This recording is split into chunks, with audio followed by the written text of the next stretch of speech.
My fiancé announced, "I'm not signing that prenup. Take it or leave it." I said, "I'll leave it." Then I postponed the wedding indefinitely. 2 weeks later, she was begging my mother to talk some sense into me. I, 35 male, proposed to Vanessa, 32, 14 months ago. We'd been together for 3 years, and honestly, I thought I'd found my person. She was funny, smart, had her own career in event planning. We clicked. About 6 months into wedding planning, I brought up the prenup, not because I don't trust love or whatever romantic nonsense, because I'm practical. My grandfather started a commercial printing business in the 70s that my dad expanded. I came into the family company after college, worked my way up legitimately, and now I'm a partner with a 30% stake. The company's worth around $8 million. My share? Roughly $2.4 million on paper, plus I pull about $180K salary annually. I also own my house outright, bought it 5 years ago for $320K, paid it off aggressively. Between retirement accounts, investments, and savings, I'm sitting on assets worth roughly $3 million total. Not wealthy by billionaire standards, but comfortable. Vanessa makes about $52K at her event planning firm, rents her apartment, has maybe $15K in savings and some credit card debt she's been paying down. I'm not judging. Most people aren't sitting on family business equity. But the math matters here. When I first mentioned the prenup back in April, she seemed fine with it. "Makes sense," she'd said, sipping wine on my couch. "You've got the business and everything. I get it." Cool. I relaxed. Had my lawyer draw up a fair agreement. Anything acquired during marriage would be joint, but premarital assets stay separate. If we divorced, she'd get spousal support for half the length of the marriage. So if we lasted 10 years, she'd get 5 years of support.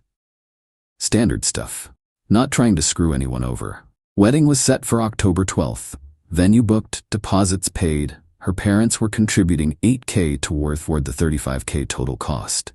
I was covering the rest. 200 guests invited. Fast forward to 3 weeks ago. September 20th. 3 weeks before the wedding. We're at my place, going over final details. Seating chart, vendor payments, honeymoon itinerary for Bali. I pulled out the prenup paperwork. "So, my lawyer finalized this. Just need to get your signature, then you'll need to have your own attorney review it. Shouldn't take more than a few days." She stared at the document, flipped through it. Her expression changed, jaw tight, eyes narrow. "I'm not signing this." I blinked. "What? I'm not signing a prenup, Derek. I've thought about it a lot. If you really loved me, you wouldn't ask me to." Here we go. The "if you loved me" card. "Vanessa, we talked about this. You said you understood." That was before I really thought about what it means. It means you don't trust me. It means you're already planning our divorce. It means I'm protecting assets I built before we even met. You'd do the same if. I wouldn't. Because I believe in marriage. Real marriage, not this business transaction. I set the papers down. Kept my voice level. "This is non-negotiable. The prenup happens or the wedding doesn't." She laughed, actually laughed. "You're bluffing." "I'm not."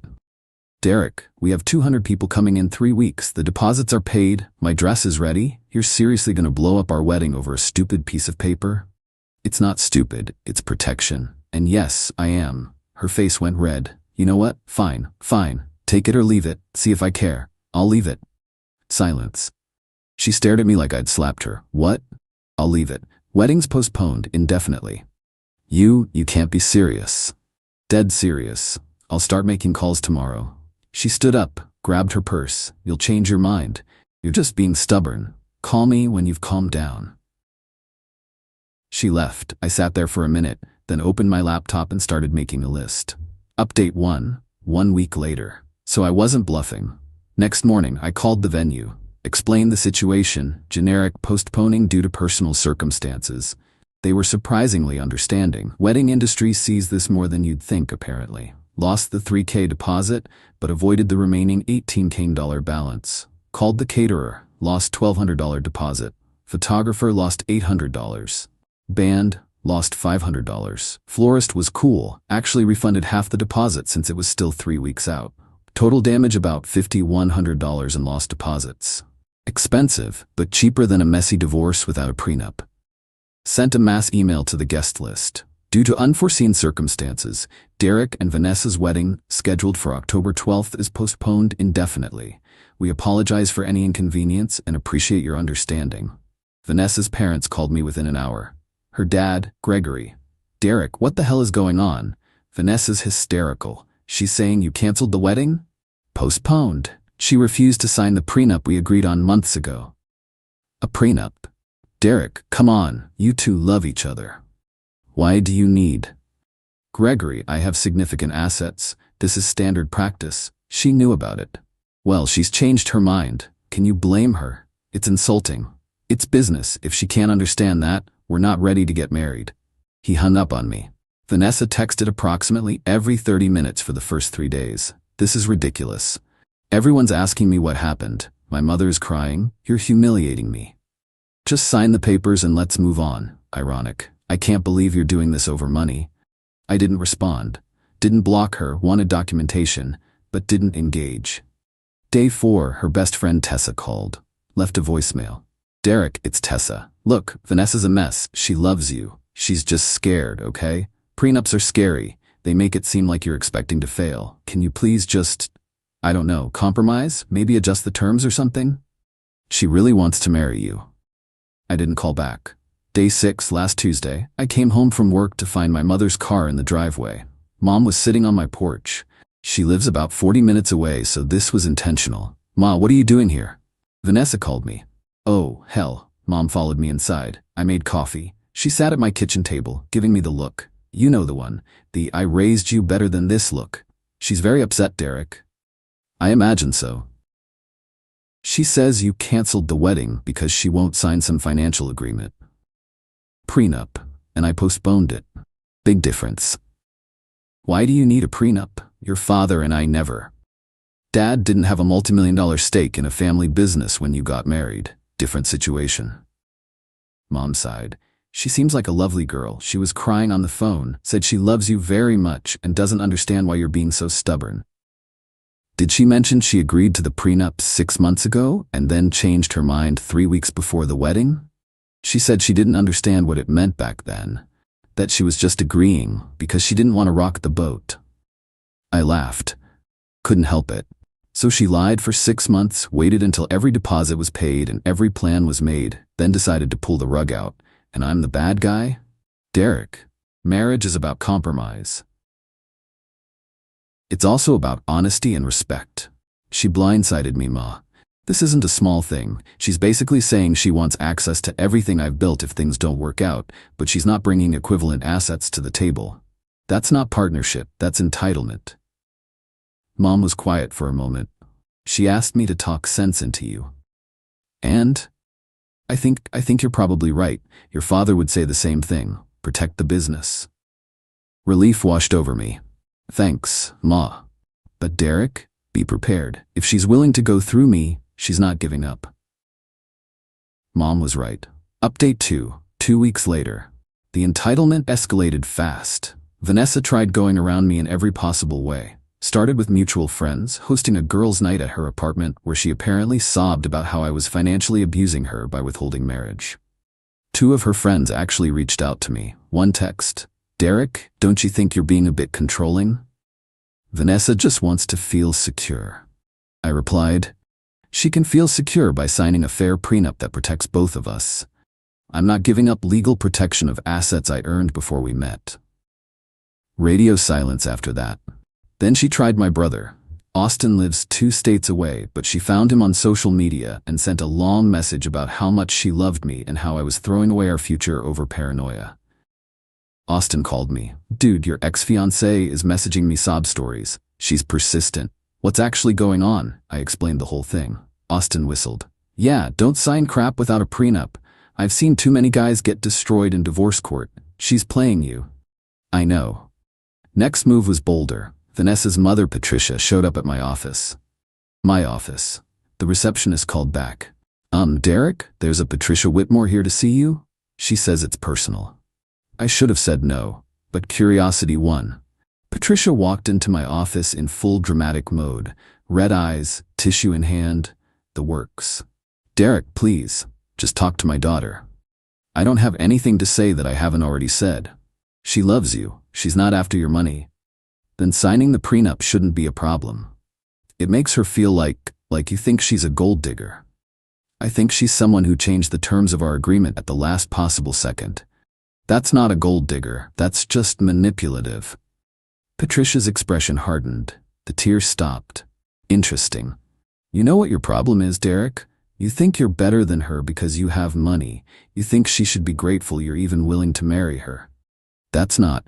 She could have married Tyler, her ex. He wanted her back, begged her, but she chose you. And this is how you repay her loyalty? I stood up. I think we're done here. Please leave. You're making a huge mistake. She's a catch. Plenty of men would be thrilled. Then she should marry one of them, without a prenup. That'll work out great. I walked her to the door. She left in a huff, muttering about ungrateful and arrogant. That evening, I got a text from an unknown number. Screenshots. Messages between Vanessa and someone named Brooke, one of her friends I'd met a few times. The messages were from August, 2 months ago. Before the prenup blow-up. Brooke. Wait, he actually wants you to sign a prenup. Yeah, his lawyer sent it over. Girl, do not sign that. You need to protect yourself. But if I don't sign, he might not marry me. Then you wait. You agree to it, make him think you're fine with it, then refuse right before the wedding. He'll be too invested to back out. Deposits paid, everyone invited, he'll cave. That feels manipulative? Brooke, it's strategy. Men like Derek think they can control everything with money. You have to flip the script. Once you're married, you're entitled to half. Community property, baby. LOL, okay, you're dangerous. But maybe you're right. I'm always right. Trust me. Refuse the prenup last minute, he'll fold. I stared at my phone for a solid 5 minutes. It was planned. The whole thing was planned. The unknown number texted again. Thought you should know. Brooke showed these to a few people bragging about the strategy. Some of us think it's messed up. Good luck. I screenshot everything, forwarded it to my lawyer with a note. FYI, evidence this was premeditated manipulation. Then I did something petty. I created a group chat with Vanessa, her parents, and her sister, who'd also been blowing up my phone. Sent the screenshots. Added one message. This is why the wedding is canceled. Permanently. Please stop contacting me, my family, and my workplace. Then I left the group chat and blocked all their numbers. Update 3. Final line. The aftermath was nuclear, but I was done caring. Within an hour of sending those screenshots, my phone exploded. Voicemails from blocked numbers, messages on every social media platform, even a freaking LinkedIn message from Vanessa's dad. I ignored all of it. But here's what I know happened, thanks to Austin, who apparently became the information hub. Vanessa tried to claim the screenshots were taken out of context and that Brooke was just joking. Her family initially backed her, but apparently her sister Lauren saw the messages and called her out privately. Lauren then stopped returning Vanessa's calls. Vanessa's parents were furious, not at her for the manipulation, but at me for exposing private conversations. Gregory left me a voicemail that I didn't listen to until later, threatening legal action for defamation. My lawyer laughed and sent a formal cease and desist letter. The friend who sent me the screenshots turned out to be Ashley, someone from Vanessa's wider social circle who'd been uncomfortable with the whole scheme from the start. She'd been in the group chat where Brooke was bragging about coaching Vanessa. Ashley's text after I sent the screenshots to Vanessa's family. You did the right thing. She needed to face consequences. Vanessa herself went silent for about 4 days. Then, last Thursday, she tried one final approach. She sent me a 5-page handwritten letter via certified mail. I had to sign for it, which annoyed me, but whatever. The letter was a masterpiece of manipulation. Derek, I know you're hurt, and you have every right to be. What those messages showed was me at my weakest. Listening to bad advice from someone who doesn't understand us. I never actually wanted to manipulate you. I was just scared. Scared of losing you, scared of not being enough, scared that a prenup meant you didn't really love me. I should have communicated my fears honestly instead of playing games. I see that now. I'm in therapy now, working on my insecurity and trust issues. My therapist says I have abandonment trauma from my father's affair when I was younger. Did you know about that? I project those fears onto relationships. I love you, Derek. I've loved you since our 3rd date when you brought me soup when I had the flu. I want to be your wife, your partner, your equal. I'm willing to sign the prenup now. I understand why you need it. Can we please talk, please? It was good. I'll give her that. Hit all the emotional notes: vulnerability, therapy, childhood trauma, callbacks to good memories. But here's the thing. I don't trust her anymore. Can't.